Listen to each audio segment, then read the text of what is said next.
Assalomu alaykum. Bugun ijtimoiy tarmoqlar orqali fuqarolar tomonidan aliment masalasi bo'yicha eng ko'p beriladigan savollarga qisqacha javob beramiz. Aliment kimlardan undiriladi?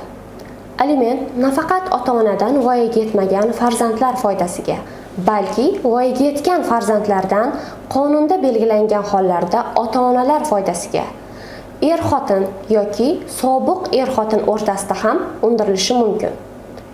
Alimentning asosiy maqsadi moddiy yordamga muhtoj oila a'zosini moddiy jihatdan ta'minlashni kafolatlashdan iboratdir.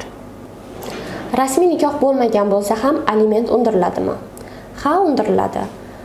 Agar bolaning tug'ilganlik haqidagi guvohnomasida bolaning ismi qayd etilgan bo'lsa, unda ota aliment to'lashga majbur. Agar otalik belgilanmagan bo'lsa, dastlab otalik belgilash masalasi hal qilinadi va shundan so'ng aliment to'lash masalasi talab qilinishi mumkin. Aliment faqat ajrashgandan keyin undiriladimi? Yo'q. Aliment er-xotin birga yashayotgan davrda ham, ular alohida yashayotgan bo'lsa ham, hamda ular ajrashgandan keyin ham undirilishi mumkin. Aliment to'lash bo'yicha kelishuv tuzish mumkinmi? Mumkin. Ota-ona aliment miqdorini, muddatini va to'lash usuli bo'yicha o'zaro kelishib olishadi. Masalan, har oy ma'lum summa yoki daromaddan foiz ko'rinishida to'lash, bir yo'la to'lash, uy-joy yoki boshqa mol-mulk berish orqali aliment majburiyatini bajarish mumkin. Faqat taraflar o'rtasida tuzilgan kelishuv notarial tartibda tasdiqlangan bo'linishi lozim. Aliment miqdori qanday belgilanadi? Agar taraflar kelisha olmasa, sud alimentni quyidagi miqdorlarda undirishga haqli. Bir bola uchun daromadning 4dan 1, ya'ni 25% miqdorida. 2 nafar bola uchun daromadning 3dan 1, ya'ni 33% miqdorida.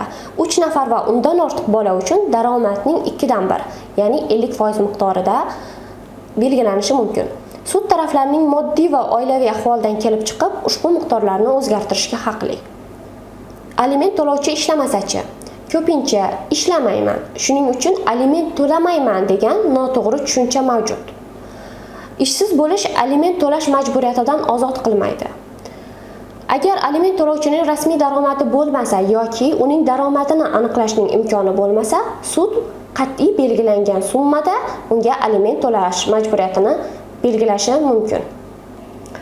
Shu o'rinda muhim xulosa shuki, aliment bu sobiq er-xotinning munosabati emas, balki bolaning qonunda belgilangan huquqidir. Er-xotinning birga yashagani yoki yashamagani, ularning rasmiy nikohda bo'lgan-bo'lmagani bolaning moddiy ta'minot olish huquqidan mahrum qilmaydi.